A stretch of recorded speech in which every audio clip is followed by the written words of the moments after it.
round one. Are you kidding me? Let's go. A big rematch. This is what makes Pokemon competition work. That's right. These grudge matches, these history players. And you said it, Kyle. The history of competitive Pokemon is so long. Almost every player has history with another. We played in this tournament, they had this deck, but this is a more recent phenomenon from EUIC, a rematch from the finals, the redemption arc. Yeah, this is pretty ridiculous. This never happens. I don't think you could write a better storyline. Gustavo Wada, a former world champion, of course the winner of the European International Championships with an incredible Urshifu VMAX Moltres deck, is playing against Frank Percic, who was second at Frankfurt, the European International Championship, playing his amazing Whimsicott V-Star deck. They're going to get a chance to try it, to run it again, and sure enough, Frank looks like he's playing a little run back of his deck from Milwaukee, and Gustavo is going with probably a little bit more of a consistent Palkia build, it looks like. The Canceling Cologne has been a very interesting tech. The players, once you get an idea of what the meta is going to be, if you played at Milwaukee, you kind of have an idea of what players might bring to this tournament. You can get a little bit mean with your tech cards. You're looking to shut down some decks, and I think that's almost the name of the game, right? We've seen it time and time again. A really strong deck shows up to the metagame, and immediately the most despicable, dastardly counter cards come out of the woodwork and just shut it down. We're going to see if Frank is going to be able to make it happen, especially against a newer deck that it's, similar to like Suicune, that spread damage, you love to see it, but when you think about how do I approach countering a deck that's so new, you might try to approach that matchup from the wrong way. Oh, look at this mirror. Look at this Radiant Greninja start in the active. Radiant Greninja, one of the best cards from Astral Radiance, immediately just saw play in such a wide variety of deck because of the concealed cards ability. You can discard an energy card from your hand, and then you draw 2 cards. It's just fantastic for cycling through your deck and setting up so many synergies that can reattach those energies from the discard pile. Yeah, this is the only time that we want you to conceal cards on stream, and we're going to see a lot of it. These decks love this engine right now. It's so easy to get set up, and of course, tons of Capacious Bucket, plenty of water energies. You make sure that you can cycle through your deck, get exactly where you need. Gustavo, finding that Sobble, probably feels fairly comfortable. It's a nice start. Let's see what that concealed cards has in store for him. Yep, it's the classic setup. You get the Sobbles down, and then your engine comes online. The ability to quickly and consistently access the cards you need for any point in time has just become a foundation of the metagame. And when it comes to Radiant Greninja, also working to seemingly become another staple within the metagame. It's a great addition. I love it when decks can be very consistent because unfortunately when these players played in EUIC, it did come down to a little bit of a dead draw, that TCG curse that affects us all, big or small, at any point. Local championships, like just playing with your friends, you just get, bad luck that way. Yeah, no, that's something that Frank ran into, of course, infamously starting that Bidoof and trying to make his way through. Sure enough, the very first card that he does draw in the start of the North American International Championships, Bidoof. It's going to be his staple engine that he loves. He loves those industrious incisors drawing through his deck, adding some consistency. We're going to see plenty of consistency cards out of Frank. Yeah. Immediately, that big addition there in the Trekking Shoes. Trekking Shoes. Fantastic for turboing through your deck. This has been one of the bases for these aggressive turbo-style decks that we've been seeing, like Palkia, Gengar, Dialga, and even finds the Battle VIP Pass. Every single deck has a little bit of this Mew energy now. Being able to consistently get the Battle VIP Pass, get set up. Frank pulls out the Ice Rider. Yes, this is the fun one. Ice Rider Calyrex and Ice Rider Calyrex VMAX love doing damage. They hit hard and they hit strong and they do not stop. They are relentless. It's very exciting to see this on the main stage for us. And Frank, of course, important to note, I think that these are the lists that play one Battle VIP Pass because they love to search it out with the Irida. And he just starts with it. Are you kidding me? That's so good because now you can save the Irida to find a different card down the road. If you can come out on top and get even more value out of each individual card is going to put you so far ahead, Kyle. Getting the Ice Rider set up, you can tell that Frank wants to get set up early and immediately start striking. There's been tons of decks like this in the metagame. You know, I think the Rapid Strike Urshifu was sort of the first deck that really demonstrated how strong it is to just get a big attacker set up in the active spot. If you can get 1 or 2 really solid attacks in, even if you haven't taken 6 prizes, your opponent just falls so far behind that they can't keep up. And already Frank is still popping off here, getting this beautiful foundation set up. Gustavo has the consistency with the solvables, but Frank has the power, already has the Dialga V in play, has the Ice Rider Calyrex and the Bidoof now to get that draw engine. The Industrious Incisors, you know, doubters are in shambles. I didn't know if that was going to be a very good line, and we saw the experimentation almost immediately. Is it a 2-2? Is it a 1-1? Players have been getting away with the 1-1, and when you're cycling through your hand this heavily, the ability to reload is just cannot be overstated. Yeah, what a monstrous start here from Frank. Already the multiple energies on that Ice Rider Calyrex V. The Choice Belt as well. Huge addition here because Gustavo is trying to get out a Palkia, the Origin Form Palkia V-Star, 280 hit points. Math lines up pretty nicely there.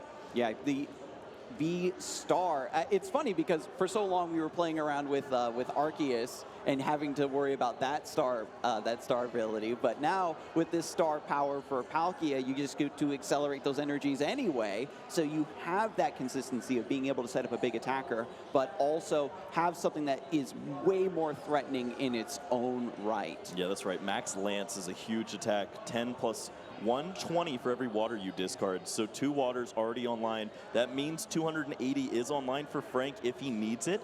Honestly, probably not going to need that though. Gustavo missed the opening Origin Form Palkia V on the bench, so doesn't really have a threatening attacker lined up here. Yeah, it's still trying to find a strong idea as we open up. The Irida finds the rare candy, allows to set up the Shady Dealings Inteleon. You know, long gone are the days where it was, you know, 2 quick shooting Inteleon, 1 shading Dealings. Now the Shady Dealings has truly taken over, and just by including rare candy, you know that the players value, I need these cards. It's like a pseudo Starbirth. Yeah, this has been a really nice addition to the decks. We've seen it a lot in the Japanese lists, playing that 1 rare candy, and I think that Franco Takahashi is the reason that this is really starting to see a lot of form here, at least on this stage, because last week he performed excellently with that rare candy in his list, being able to sneak out an additional attacker, find these extra cards when you need it, and sure enough, this is looking pretty nice. When normally we think that things have gone really wrong when you have to pivot into an Inteleon and start dropping down those Aqua Bullets, but as long as your deck is prepared to properly take advantage of that, it does feel like a really strong boon if you can get it out in the early game. If your opponent has a slower start, they only have a couple Sobbles down, if you can suddenly jump out of the gates with this Inteleon. Unfortunately, Gustavo can't take advantage of that now, still trying to kind of fight from behind with so much threat, just waiting behind Frank's Radiant Greninja. And the fact that both players started with this card in the active is double lucky because you get that card draw, but also because of the new Radiant Pokemon mechanic, you can only have 1 copy of 1 Radiant Pokemon in your entire deck. Yeah, this is huge. Gustavo set this up right now with the Irida and the Shady Dealings, finding the double cross switcher, allowing access to that retreat from the Greninja, swapping out those Pokemon, and bringing up the Ice Rider Calyrex V, getting some really important chip damage down, because as we know, Ice Rider Calyrex V Max, tons of hit points. You're going to need to work it down a little bit if Palkia V-Star is going to find a knockout on a following turn. So really nice to have a decent attacker in the active spot and maybe provide yourself an opportunity where your Origin Form Palkia on the bench isn't threatened. Gustavo is not intimidated at all by Frank's big attackers that are already set up. They are only pseudo set up, right? No evolutions yet. The potential for another explosive counterattack from Frank is still there, but Gustavo already putting a lot of pieces together, clawing back into the starting setup of the game, is putting up a threat of his own. Ultra Ball discards Echoing Horn, has to get rid of a Palkia V-Star just to find another Palkia V to have this backup plan. You could tell how important that quick ball was, just eyeing up what should you do in this situation. Has one of the last 2 cross switchers in hand and wants to make sure that he uses that to full effect, and then had the scoop up net, wanted to make sure Drizzile can continue to find supporters following on this turn. So has to throw away a Palkia V-Star, and now it doesn't have one of those big Palkia V-Stars to evolve into on the following turn. It is looking pretty rough, right? Gustavo was able to put, despite everything, a really strong showing here. The rare candy into the Shady Dealings and Teleon, found the rest of the cards needed, but both players still have to find a real attacker here. And yes. Frank is the player that is in the position to get that right here, right now.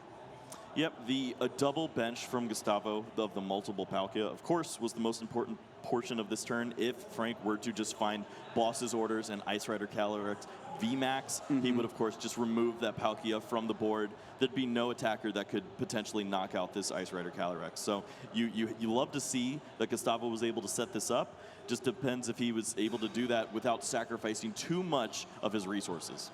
Sometimes, yeah, exactly. You have to burn through your resources early just for your setup, and then you have nothing to pivot to, nothing that you can truly threaten your opponent with after you get set up. And because you had to bench so many Pokemon just to set up a wall, right? So you have pivots versus Frank's incoming attack. You're playing directly into that subspace swell attack. Yep, and of course, we're going to see a lot of Pokemon on the benches of these Pokemon players. They're going to be filling up the bench and getting that big attack up to 260 usually. It gets pretty big over here, so we'll see if that math starts to come into play. Of course, Frank playing some cards to help him in situations like that. We already see the Tool Scrapper in hand. Tool Scrapper's been a fantastic tech card that's gotten better and better and better as time has gone on. Everybody's running that Choice Belt, trying to get that extra little bit of attack power. If you can, shut that off, you can buy yourself another turn or two. Also, the Pyukumuku getting pitched here. Yeah. You put this back on the bottom of your deck and drawing a card. When this card was first revealed, I thought it was going to be a little bit more widespread, to be honest. And now the metagame has evolved enough. Things have slowed down ever so slightly that something that just gives you an extra draw is perfectly acceptable these days. Yeah, when you're playing so many different search ways to find your Pokemon, get them into play, it's so important that you give yourself an opportunity to turn those cards into draw. So when you have the Pyukumuku, you can go ahead and just turn into one extra card, and maybe instead of a Quick Ball, you have a Choice Belt, and you're getting a big knockout, or you top deck the Boss's Orders. So a really nice addition there by Frank, and it's a fun way to thin your hand down and continue to draw into all those big resources. This Palkia is looking absolutely horrifying. Yeah. It's already got 2 energies on it, has the Tool Jammer on it, and in a weird way, it's kind of like putting an extra Choice Belt down if you're just negating that Poke Tool on the enemy active. Path to the Peak also coming down, making it a little bit more difficult for Gustavo to do what he wants to do. And now Palkia makes its grand entrance into the active spot. The 2 energies setting up for the subspace swell. Yep, we got to see Frank making a tough decision. Of course, this deck does not play a lot of switching effects, so it goes for the manual retreat. Takes an easy prize. And the manual retreat without using the Star Portal is a pretty interesting way to play this match out. You've got the Path to the Peak that you're locking in on your opponent, but he did have an opportunity to use that Subspace Swell if he wanted to, or that Star Portal, get some additional waters on board. Instead says, you know what, I'm going to save that for a different turn. I think I've got enough of threatening here with my active Palkia, and I'm not going to give you any of these Pokemon to potentially Boss's Orders out of the game if you counter this stadium. And it just comes down to that resource management like we were talking about, Kyle, right? There's no Ice Rider VMAX as of yet, so getting the extra energies isn't super good at the moment. But by putting down this Path to the Peak, you're just forcing Gustavo to jump through a couple extra hoops. And right now that just tells us, I think, that Frank is just feeling very comfortable with the position that he's finding himself in right here. Well, Gustavo was looking at his cards, trying to find the best option. We saw that Raihan creep up into the searching effects, but going to go with the Melanie here. Maybe just needs a little more than one card, 2 or 3 to get the job done here. So big to see what comes off of this Melanie. With so few cards right now, the Melanie does seem like a fantastic choice. Has the water energy attachment, and then drawing 3 cards here after the shuffle. 1, 2, 3. Did you find what you need, Gustavo? Not sure yet. I saw water energy, battle VIP pass. I don't know if this was very good. Yeah. Oh, yeah, and look at this. You have to attach this to the bench, Palkia, and just pass back. No V-Star to evolve into to get the counterattack subspace swell. The Ice Rider has the damage on it. You already said preparing for a future KO, but now with so few resources in hand, Gustavo can't capitalize on the setup from the prior turns. Frank is now in a position to just hit back even harder, get further ahead. It was going to be a huge draw if Gustavo were to find it. It would be, of course, having the water energy, which he did have. He needed to have the evolution. He needed to have a Pokemon for his bench, and then he needed Echoing Horn to get it all done. And that's just a lot to ask from the top of your deck. So I think Gustavo going to be just fine here with the water attachment. Maybe lean into a Roxanne play on the following turn, as it's likely you're going to lose this Palkia in the active spot. That is a very interesting line, right? If when you're far behind, you start to plan around, you know, your bailout card. You need to say, okay, I know that I'm going to fall behind. How do I deal with this situation? And if we can get that Roxanne in a key turn, suddenly Frank is the one with no cards in hand, really struggling to capitalize on any situations that are going on the board. Yeah, you can see that Frank already understands the importance of that and how that play can affect him. Made sure to get that B roll down as early as possible, has the Industrious Incisors that can refill the hand, but we also see a lot of play from this hand right now, trying to thin it down, thin the hand and the deck down as low as possible, so that every draw is live here as you're trying to close out game 1. Yeah, just tons of options. Once you get all of your main attackers in play, you've got your supporting Pokemon in play with the Radiant Greninja and the Bibarel, you kind of stop caring about, you know, your hand. You're just going to keep swinging in with your Palkia V-Star until all the prizes are taken. Yeah, we see through the deck, Frank has at least triple cross switcher in his deck right now, and that is a great way to close games out here. If you can draw into an Irida, maybe get one lucky piece off of your Bibarel, you're just lined up to take those easy prize cards right now. We see that Crobat V, just an easy target right now for Frank potentially on a following turn. So sure enough, having those resources lined up is going to be great. We see the Capacious Bucket as well, getting additional energy down. Pyukumuku getting in there, getting an extra card. What's not to love here? Yeah, you said because Frank was able to get the Battle VIP pass early, Irida can now just get the Pyukumuku back, and just it becomes a bonus card. Capacious Bucket was already cashed in, putting the air balloon down in the Bibarel again ahead of time. We've seen it before. When players fall behind, they go for like a boss's orders, pivot, where they try to strand something in the active, buy more time. Frank already cutting off all of these options before Gustavo has a chance to exploit any potential weakness. And sure enough, that's how you close the game out here in game 1. Frank with checkmate on board in this huge Palkia matchup, and Ice Rider Calyrex, not really the star here, but definitely the fear that it put into Gustavo was a huge component in how this game turned out for Frank. Excellent showing from both players, right? Approaching Palkia from 2 different angles like we talked about, Kyle. It's not just about having a strong win condition for your deck, taking advantage of the new big shiny poster child Pokemon of the set. You've got to figure out the supporting cast, and you've got to play well. And Frank, as you already told me before we hopped onto the booth today, you know, is just a ridiculous deck builder. He is the man when it comes to deck building. He knows the insides and out. I'm sure he knows every single card you could potentially put into a deck in the standard format, and he will find the ultimate 60 that he needs to get there. Funny enough, he posted on Twitter this list from the previous tournament in Milwaukee. Says, I got 30th place, deck felt like it was good. I'm not going to run it at NAIC. Oh, the mind game. Are you kidding me? And sure enough, here he is getting his redemption shot from EUIC against Gustavo. Takes game 1, and he is looking good. Mm-hmm. You know, he went through an entire deck searching existential crisis leading up to this event. Said, no, I just got to play what I've been practicing. It feels good. Maybe after reflecting on the matches a bit, said, you know what, it was just a bit unlucky. And it's showing up here, right? Frank is playing very well, very clean. Obviously super confident, knew exactly what he was searching for the entire time. As we jump into the game, no. Kukamuku is prized. No, our little guy, he's not going to get pitched for a little bit until we get to the mid game. But now as we get into it, a completely different setup.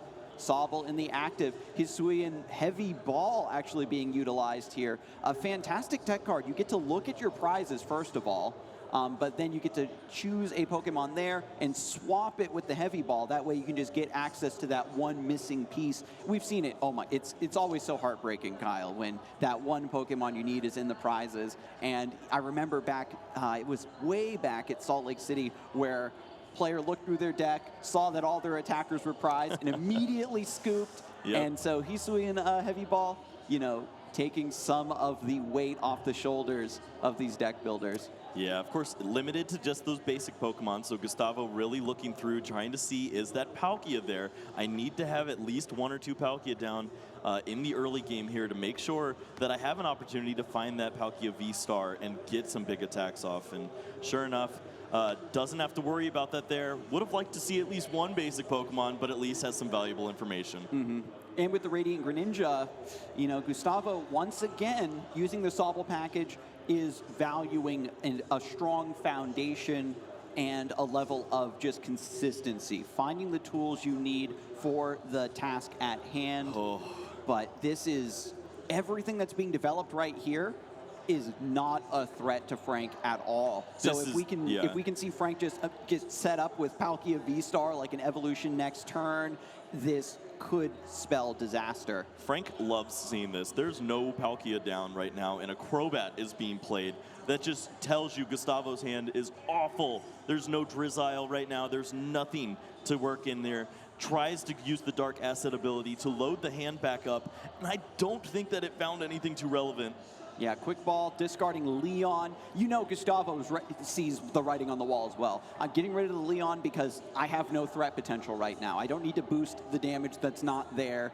Finds, at the very least, Palkia V. We know the V-Star is in hand, and this is the snipe, right? There's the chance for Frank to maybe set up some other sort of attack. Trekking Shoes, getting a little bit of a consistency engine up of his own. Well, Frank has some really good cards in his hand. When you rip a quick ball off of Trekking Shoes and have to think about it, you know that your hand is going to be good. And Gustavo's like, are you kidding me, man? You're thinking about quick ball? I'm over here with Cross-Switcher Palkia Scoop Up Net, trying to play against one of the best players in the world. Scoop Up Net is truly the real MVP.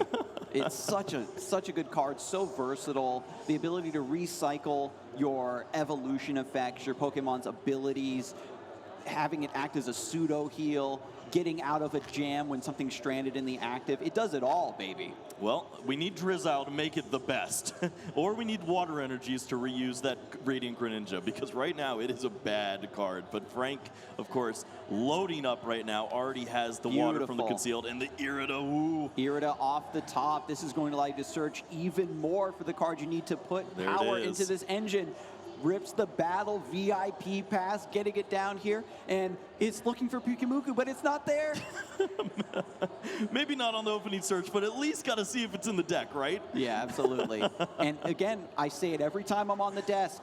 Players, viewers at home, this is the one skill that, you know, every competitive player tells you that you need to develop. You need to be able to look through your deck and identify what is in the prizes so you can continue to sculpt your game plan and continuously adapt to the state at hand. One of the few things in this card game that you can control is knowing what is missing. Yep, I know a lot of pro players that on their travels, if they're taking a train, if they have a friend who's driving, or if they're on a plane, they'll take their deck, they'll take it out, they'll put 6 prizes down, and they'll try to test themselves. See, can I find out all 6 prizes in a minute and a half? How long does it actually take me? And they get very good at this. Yeah, and with these rounds being timed, it becomes even more important. Now the format has slowed down a little bit. We don't have these games being decided in 1, 2, 3 turns. We've got Sobble engines popping off left and right, tons of deck search. This eats up so much time. And if you can be the player that can quickly identify your prizes, quickly identify your strategy, your line of play before your opponent, you are going to be so much more ahead, building up a nice, chunky time bank for yourself so you can take the extra time to think when the chips are truly down. And as I'm rattling on, Frank is continuously setting up the all-star cast on the bench. Double B-doof. Yeah, he's looking right now, ideally for maybe a Melanie on the following turn, have some additional water acceleration before using your Palkia V-Star. Are you kidding me? Gustavo just passes. Wow, no! This is, oh no. The curse has flipped Kyle. Oh. Gustavo has the consistency, has what he wants at when all the cards that you have in your deck, you can search them out almost at a whim, but you just have no threat potential, no offensive power. If your opponent is building a deck and playing against you in a more aggressive style, you just can't take advantage of the value that you're looking for. This is so big. If Frank Friend's the cross switcher here, he has big knockouts lined up. I don't know if we see it just yet. Is there an Irida in that hand? Searching through the discard pile, trying to figure out what the line is. Has a Marnie. Maybe a Melanie, perhaps? What is going on in that hand? Oh, we're going to see Silene flips. 1. Go ahead and throw 1 on top. The Irida going to be the card on top there. So setting up for next turn a little slower. Gustavo has to love seeing that, but he does not love seeing Path to the Peak. That shuts down so many top decks for him. All right, so it's back over to Gustavo. No. Okay, I see water energy and I see dice flying, but he found the water for the Radiant Greninja, but he can't use it because of Path to the Peak. It's not looking good. It is not looking good. Gustavo has one last chance to try to make something happen, but Frank just puts down the Path. I remember this card has the ability, like I said, it's a dastardly tech. It can shut down a lot. Wow, what? And the 2-0, they're shaking hands here. That is going to be it, I guess. Yeah. The round 1 rematch. Frank is able to reverse the curse and set up on round 1 of the Swiss with a decisive 2-0. And you know that this just is going to give him so much confidence and energy heading out through the rest of the tournament, right? This player essentially was thinking, I wasn't going to bring this deck. You change your mind, you trust your gut, you trust your jellies. Yeah. And it pops off for you absolutely here in round 1 against your greatest rival, dare I say. Yeah, Bidoof Pass Who. Frank Percic has evolved, and he is absolutely dominating here on the main stage. Gustavo, of course, would have loved to give more of a match here, but honestly, Frank had a really nice lineup there. His matchup looked pretty strong, and that deck was firing on all cylinders. We see the potential, right, of approaching the game in a much more aggressive manner. When you get just a big threat in your active spot, your opponent